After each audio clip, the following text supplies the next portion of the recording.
In this guide, I'm going to show you how you can create and join a private server here in Bake or Die on Roblox. Before we do get into this guide, make sure to like the video and subscribe to the channel with all notifications on. It really does help the channel and it lets us know that you want more content like this. We'd greatly appreciate it. And if at any point throughout this guide you had any questions, just ask them down in the comment section below and we can help you out further. I'm going to be doing my best to reply to every single comment down there. Now, you can't actually do this in game. What you need to do is actually back out. So select the little Roblox icon up in the top left.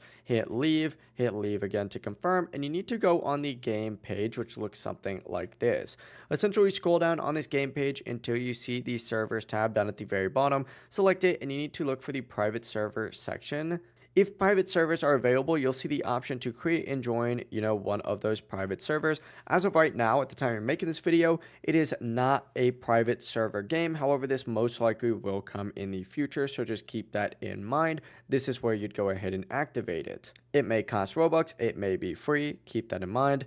You can also join public servers in here as well, but that's going to be the full process. If you guys had any questions, ask them down in the comment section below and we could help you out further. I'm going to be doing my best to reply to every single comment down there. Before you do leave this guide, make sure to like the video and subscribe to the channel with all notifications on. It really does help us out and lets us know that you want more content. Have a great rest of your day though. Peace.